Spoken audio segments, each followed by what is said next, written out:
उचली घेतलेला चेंडू होता आणि इथून मात्र ही वाईट चेंडू येते. कोणाचा आहे? सागर माने. कोण करतोय? आदरणीय सागर माने यांचा सुद्धा इथे सन्मान केला जाईल. आपण बघतोय आदरणीय सुशांत पाटील साहेब यांच्या शुभ हस्ते इथे मात्र साहेबांचा सन्मान केला जाईल. 2 धावा धावफलकावरती आल्यात. ही समोर राहायचं नाही दादा, समोर राहायचं नाही आहे. यावेळेचा चेंडू आता बॅटची इनर एज लागली आहे आणि निर्धारित क्षेत्रामध्ये गेलेला आहे, त्यामुळे 1 धाव धावफलकावरती आलेली आहे. आणि धावफलकावरती अजून एक जोडली जाईल. 3 चेंडू झालेत, 1 चेंडू आणि 3 धावा झाल्यात. खरं तर दोन्ही संघ इथे मात्र इथे मात्र एक सामना जिंकून पुढील फेरीमध्ये सहभागी आलेले आहेत.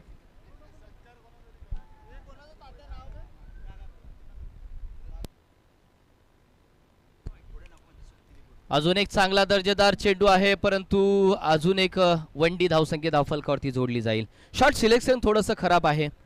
आपल्याला प्रत्येक चेंडूला खेळायचं कुठे आहे हा भान मात्र लक्षात असावी लागणार आहे, कारण ज्या क्षेत्रामध्ये आपण खेळतो तिथे एकेरी धाव येणार आहे. आणि पॉवर प्लेच्या पहिल्या षटकामध्ये जर आपल्याकडून मोठे फलंदाजी होत नसेल किंवा मोठे फटका येत नसेल तर त्या पॉवर प्लेचा आपण पूर्णपणे उपयोग करून घेत नाहीयेत असं मात्र दिसून येईल.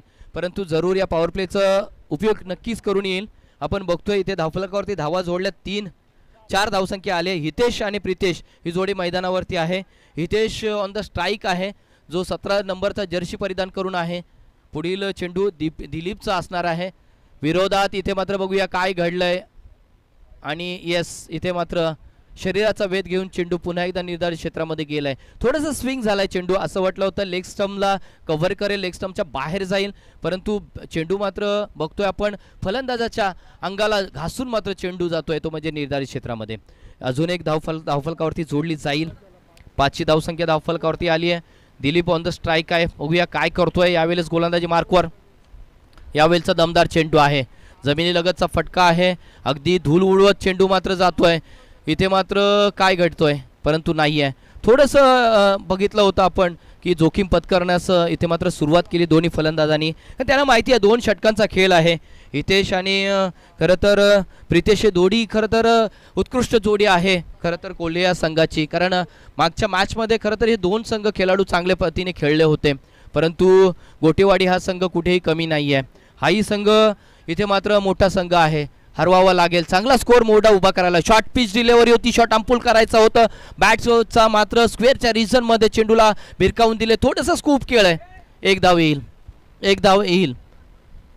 1 धाव धावफलकावरती जोडली जाते. 8 धावसंख्या धावफलकावरती आली आहे. यावेळेस मात्र स्ट्रायकिंग एंडला प्रितेश येतोय, जो खूप वेळ मात्र नॉन स्ट्रायकिंग एंड मध्ये खामोश होता. नेक्स्ट मॅच कुठली आहे ते आयोजित करून ठेवा. नेक्स्ट मॅच अनिल बागल का? आदरणीय किरण पाटील यांना विनंती असेल, अनिल बांगल यांचा इथे मात्र सन्मान करायचा आहे. अनिल बांगल यांचा सन्मान करायचा आहे. अजून एक शॉर्ट पिच डिलिव्हरी होती, शॉट अंपुल करायचा होता. बॅट आणि चेंडू मध्ये संपर्क नाही आहे आणि जोपर्यंत संपर्क नाही आहे तोपर्यंत इथे मात्र धावेचा काही निर्वाला होत नाहीये. षटक समाप्त होत आहे. पॉवर प्लेचा पहिलं षटक आणि धावफलकावरती धावा लागल्यात 8 एक षटकाच्या समाप्तीनंतर. Next match Yelgaon versus Singanwadi. दोन्ही संघाच्या कर्णधार नाणेफेकीसाठी यायचं आहे.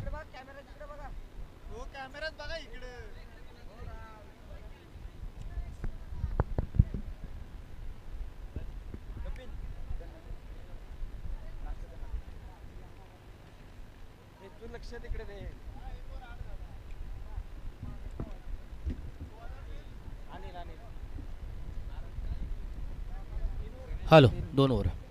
हॅलो, गोलंदाजीमध्ये झालाय बदल. बघतोय आपण एक षटक इथं समाप्त झाले. 8 धावसंख्या धावफलकावरती आलाय आणि नवीन गोलंदाज वापरला जाईल षटक क्रमांक 2ऱ्यासाठी. आणि बघतोय आपण क्षेत्ररक्षणाची जमावट.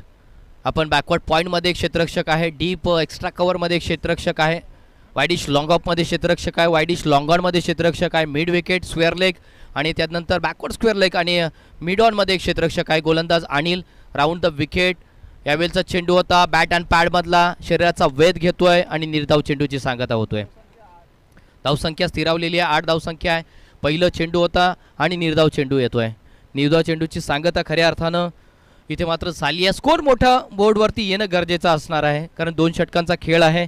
आपण बघतोय यावेळेस मात्र यावेळेस उचललाय चेंडू, टायमिंग प्रॉपर आहे, परंतु इथे मात्र काय घडलंय, गोटीवाडी खेळाडूच्या हाताला चाटून मात्र चेंडू मात्र जातोय, तो म्हणजेच षटकारासाठी आर पार सीमारेषा पार. इथे मात्र यश संपादन करतोय हितेश, बॅट मधून येतोय षटकार, या षटकाराच्या साह्यानं मिळतोय 14 धावा. मी म्हणेन हा नशिबाचा षटकार होता, जो नशीब हितेश घेऊन आलाय आज सकाळच्या सत्रामध्ये. खरं तर हितेशच्या बॅटमधून निघाल्यानंतर असं वाटलं होतं की केकेच्या हातामध्ये हा चेंडू विसावेल, परंतु थोडीशी झाली चूक आणि इथून मात्र 6 धावांचं योगदान मात्र मिळतंय, तो म्हणजे गोटेवाडी या संघाला, कोल्हे या संघाला. यावेळेचा चेंडू होता शॉर्टम पिच, चेंडूला मात्र ग्लान्स केलंय, चेंडू जातोय 1 धावेसाठी. 15 धावसंख्या धावफलकावरती येतोय, चेंडू द्यायचा आहे. बघा नेक्स्ट मॅच येळगाव वर्सेस शिंगणवाडी, दोन्ही संघाच्या कर्णधार नाणेफेकीसाठी यायचं आहे. मी नाणेफेकीसाठी जाऊ का, जाऊ दे, षटक संपू द्या.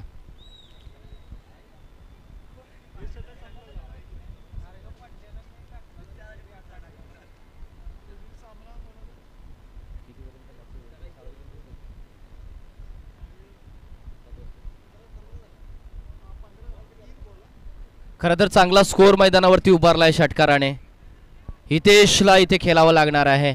अप्रतिम चेंडू होता, समोर येऊन भिरकावलाय, परंतु बघा लॉंगॉनला तिथे क्षेत्ररक्षक आहे, 18 नंबरचा जर्सी परिधान करणारा खेळाडू, त्याने पकडलाय झेल आणि हितेशचा संपला इथे मात्र खेळ. हितेश चांगले बॅटिंग करत होता, षटकार त्याच्या बॅटमधून आला होता, हाही फटका चांगला होता, परंतु क्षेत्ररक्षक तिथे उभा होता, तो मात्र झेल मात्र सोडणार नाहीये. नेक्स्ट मॅच येळगाव वर्सेस सिंगणवाडी, मी नक्कीच नाणेफेकीकडे जातोय.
शेवटचा चेंडू शिल्लक आणि इथे मात्र टेल आले आणि बघतोय आपण शिंगणवाडी या संघाने नाणेफेक जिंकलाय. दादा 3 षटकांचा खेळ असेल, काय निर्णय असेल आपला? प्रथमतः आम्ही बॅटिंग करण्याचा निर्णय घेतलेला आहे. खरं तर बघितलं होतं आपण इथे नाणेफेक जिंकल्यानंतर दुसऱ्या मॅचमध्ये किंवा तिसऱ्या मॅचमध्ये क्षेत्ररक्षण स्वीकारलं होतं, परंतु आपण फलंदाजीचा निर्णय घेतलाय, नक्कीच कौतुक असेल. असे कोणते फलंदाज आहेत आपल्या संघामध्ये ज्या खेळाडूचं आपण नाव घेऊ ते आपल्या या सकाळच्या सत्रामध्ये किफायती ठरतील तुमच्यासाठी? आमच्या ओपनिंगला शुभम आहे, अनिकेत आहे, आबी आहे. 5 पर्यंत आमची बॅटिंग ऑर्डिंग चांगली आहे, काय प्रॉब्लेम नाही. थोडीशी मुलांची ताकद कमी असल्यामुळे षटकाराची काय आतषबाजी दिसणार नाही तुम्हाला, पण खेळ त्यांचा चांगला आहे, त्यामुळे काय विषय नाही. पहिले 2 महिने टीम नव्हती, कारण मॅनेजमेंट होत नव्हतं, आता झाली, रेग्युलर येऊ, काही प्रॉब्लेम नाही. नक्कीच दादा, परंतु 3 षटकामध्ये किती धावसंख्या जमवण्याचा आपला निर्धार असणार आहे? कमीत कमी 40 रन तरी करण्याची अपेक्षा आहे आमची. 40 रन झाली तर बॉलिंग ऑर्डिंगनं आम्ही 30 पर्यंत रोखू शकू समोरच्याला. नक्कीच खूप चांगला निर्धार आहे. 40 धावसंख्येवरती तुम्हाला इथून मात्र धावसंख्या जमवण्याचा निर्धार आहे, तर नक्कीच येलगाव संघाचा कर्णधार माझ्यावरती आहे. आपण जर नाणेफेक जिंकली असती तर आपला निर्णय काय असता? आमचा निर्णय नक्कीच बॉलिंग असला असता आणि आम्हाला बॉलिंगच भेटले. तर आता मात्र बघतोय आपण सिंगणवाडी या संघाला इथून मात्र रोखायचं आहे. किती धावसंख्येवर रोखणार? कारण दादानी सांगितलं की 40 धावसंख्या प्लस करण्याचा आमचा निर्धार असणार आहे. तर ज्या पद्धतीने त्यांनी फलंदाजाची नावं घेतली, तर आपल्याकडे कोणते गोलंदाज असतील जे या किफायती फलंदाजांना इथे रोखू शकतील? आमच्याकडे प्रशांत गोडसे, आनंद पवळे आणि मी, आम्ही जास्तीत जास्त 25 ते 27 रनापर्यंत रोखण्याचे प्रयत्न करू. चांगला बॅटल आपल्याला पाहायला मिळणार आहे. एक धावसंख्या 25 वर रोखण्याचा प्रयत्न करणार आहे, तर एक इथे मात्र संघ आपल्याला बघतोय 40च्या दरामध्ये नेण्यात आहे. तर काय घडेल नक्कीच पाहणार आहोत, परंतु एक फोटोशूट नक्कीच गणेश पाटील सरांकडे मी बोलतोय. सर, आजच्या या टुर्नामेंट्सबद्दल आपल्याला काय वाटते, आपलं मत काय आहे हे सुद्धा महत्त्वाचं आहे. गणेश पाटील, आजचं नियोजन एक नंबर आहे. नियोजन एक नंबर केलेलं आहे.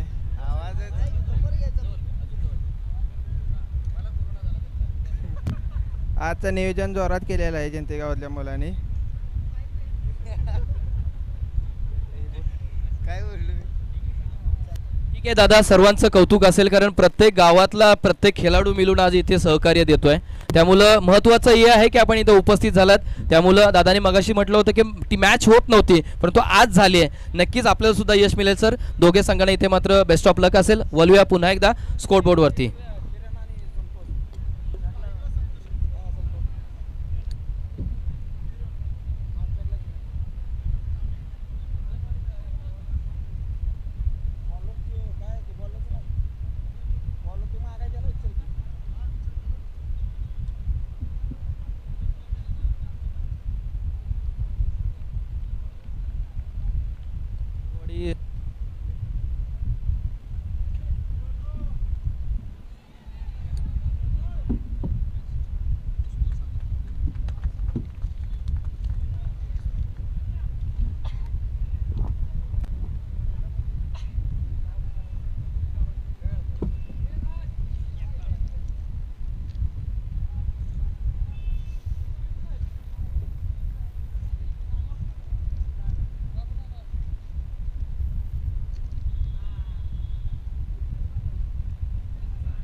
सर्व क्रीडारसिक खेळाडूंना सांगू इच्छितो की गोटेवाडी आणि कोल्हे या दोन संघदरम्यान इथे चाललेलं मॅच आपण अनुभवतोय. खरं तर गोटेवाडी या संघाने इथे नाणेफेक जिंकल्यानंतर प्रथम क्षेत्ररक्षण करण्याचा निर्णय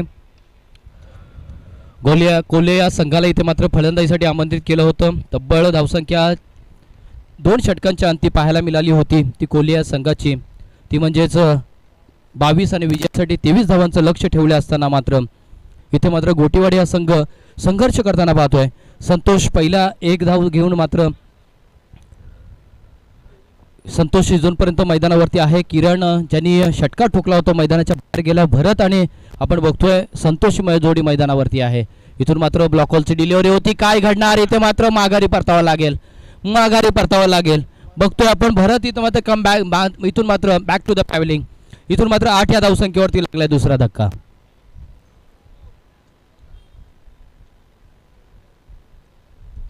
9 धावसंख्या.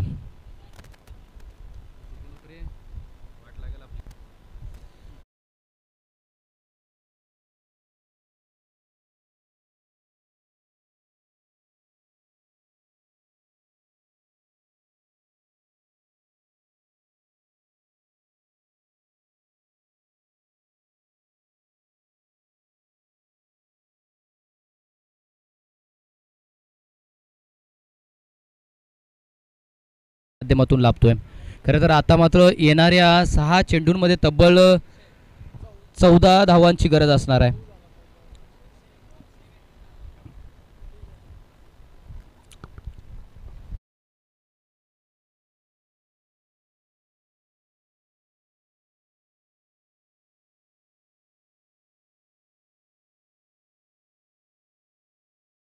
षटक मार्गस्थ होतोय ज्यासाठी आमंत्रित केलंय. ज्यांनी भरधाव वेगाने एक षटकार ठोकला होता तो हितेश मात्र गोलंदाजी मार्कवर येतोय.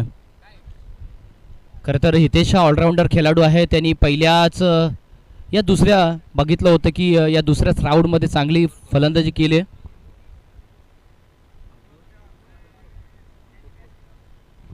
आदरणीय अंकुर खोत साहेब आपण या क्रीडानगरीमध्ये उपस्थित झालेला आहात. विनंती असेल की आपण आदरपूर्वक मंचावरती येऊन बसून घ्यायचं आहे. ज्योतिर्लिंग चषक 2023 मध्ये तुमचं मनपूर्वक स्वागत करतो. पुन्हा एकदा बघतोय आपण अप्रतिम खेळ आहे. विजयासाठी 14 धावांची आवश्यकता आहे. वेल न दौडता मॅचकडे वळूया. डीपमध्ये क्षेत्ररक्षक सजवलंय. पहिला चेंडू होता भरधाव वेगाने फेकलाय. वेगाचा वापर परंतु इथे मात्र वाईडिश लॉंगअपमध्ये आपल्याला क्षेत्ररक्षक पाहायला मिळालं. मिडअपमध्ये चेंडू उडाला होता. चेंडू गॅदर करेपर्यंत 1 नव्हे 2 धावा धावफलकावरती आल्यात. इथून मात्र मोठ्या फटक्यांची गरज असणार आहे. तोपर्यंत ज्या चेंडूवरती एकेमध्ये दुहेरमध्ये कन्वर्ट करताना बघतोय. जोपर्यंत धावा येत राहतील तोपर्यंत गोलंदाजावरती दबाव राहील. एखाद वेळेला धावा थांबल्या तर फलंदाजावरती दबाव येईल. कारण प्रत्येक चेंडूवरती दबाव वाढवत राहणार आहे प्रतिस्पर्धी संघावरती. परंतु तो संघ कोणता असेल तो मात्र तृतीय खेळीमध्ये भाग घेईल. यावेळचा चेंडू वाईट आहे. पंचांचा इशारा आलाय. 1 धाव धावफलकावरती आलेत. 12 धावसंख्या धावफलकावरती जोडल्या जातील. इथून मात्र येणारे चेंडू असणार आहे 5 आणि विजयासाठी 11 धावांची गरज असणार आहे. 5-11 5-11 5 5-11 11 5. इथून मात्र काउंटिंग झाली आहे सुरुवात. चेंडू असणार आहे 5 आणि विजयासाठी 11 धावांची गरज असणार आहे. खरं तर फलंदाजी मार्कवर संतोष ऑन द स्ट्राईक आला होता. खरं तर आघाडीला होता. तदनंतर अक्षय त्याच्या जोडीला आहे आणि इथून मात्र विजयासाठी 11 धावांची गरज असताना हितेशचा पहिला चेंडू. वन्स अगेन मात्र चेंडू जातोय निर्धारित जागेमध्ये. डिक्लेअर झोन आहे. 1 धाव धावफलकावरती आली आहे. 1 धाव धावफलकावरती आले. एकेरी धावेने इथे मात्र कोल्हे या संघाला इथे मात्र कोणताच फरक पडणार नाही आहे. परंतु गोटेवाडी या संघाला इथे मात्र जरूर नक्की फरक पडेल. कारण मोठ्या फटक्यांची गरज आहे. जर का तो फटका पहिल्या दुसऱ्या चेंडूमध्ये आला तर शेवटच्या चेंडूपर्यंत जी मॅच जाणार आहे त्याचा दबाव मात्र कोल्हेवाडी या संघावरती दाखल होणार नाही आहे. परंतु काय होणार, कारण हा क्रिकेट आहे मित्रांनो. केव्हा तर 7 चेंडूंमध्ये 1 धावी निघत नाही तर कधी कधी तर 10 नक्कीच 7 चेंडूंमध्ये 36 धावा काढल्या जातात. हा क्रिकेट आहे. क्षणाला रंग बदलणारा खेळ कोणता तर हा क्रिकेट आहे मित्रांनो. तर बघूया काय घडेल. आता मात्र येणारे चेंडू असणार आहेत 4 आणि विजयासाठी 10 धावांची आवश्यकता असणार आहे. कपिल माझ्यासमोर जॉईन झालाय. मोठा फटका आलाय परंतु काय इथे मात्र कॅच होईल का. परंतु बघा कॅचच्या निमित्तानं आला एक दमदार चौकार. चौकाराच्या साह्यानं आशा अपेक्षा आणि महत्वाकांक्षा इथून मात्र गोटेवाडी या संघाच्या प्रफुल्लित झाल्यात आणि गोटेवाडी संघाच्या या तंबूमध्ये विजयाचा पुरस्कार सोडताना बघतोय आपण. टाळ्यांचा कडकडाट आहे. प्रत्येक खेळाडू इथे उभा राहिलेला आहे. कोणता खेळाडू इथून मात्र थोडीशी धावपळ करतोय. आजूबाजूच्या बाउंड्री लाईनवरती जातोय. बघा इथून मात्र काय घडेल हे माहिती होणार नाहीये. आता मात्र येणारे चेंडू असणार आहेत 3 आणि विजयासाठी 6 धावांची आवश्यकता आहे. खरं तर 3 चेंडू आणि 6 धावांचं समीकरण आहे. समीकरण अगदी सोपं आहे, परंतु सुटलेला झेल कपिल काय सांगून जाईल इथून. कारण तर आपला झेल सुटला आणि त्याच्यानंतर चौकार गेला, म्हणजेच काय तर आपल्या संघाला छोटीशी का होणार लागलेली पणवती म्हणावं लागेल. चेंडू अडवायला पाहिजे होता खरं तर कॅच पकडण्या अगोदर. दादा काय म्हणताय?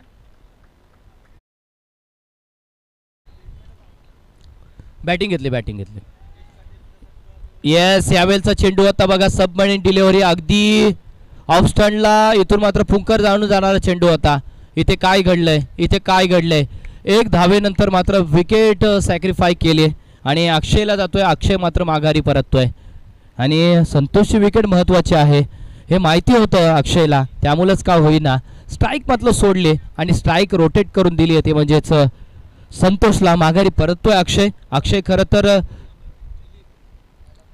कोणतेही चेंडू न खेळता मात्र मैदानाच्या बाहेर झालाय. नवीन फलंदाज दाखल होतोय, नाव आहे दिलीप TJ. 15 नंबरची जर्सी परिधान केलेला आहे.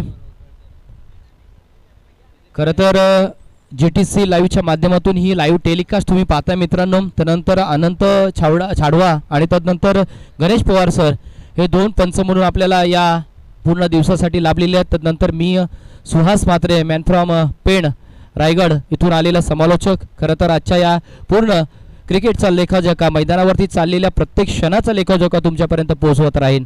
खरं तर प्रत्येकाचं इथे मात्र सहर्ष स्वागत असणार आहे.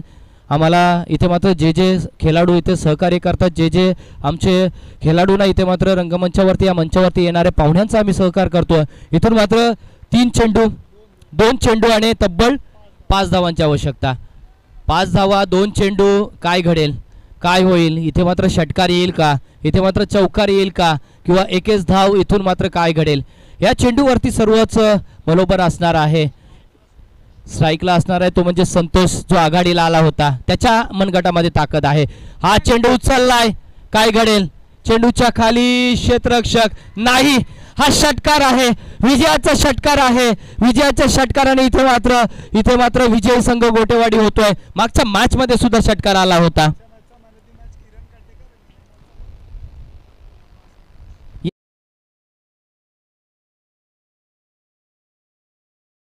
असणार आहे संतोष. दोघांनी आपलं मॅन ऑफ द मॅचचा किताब घेऊन जायचा आहे.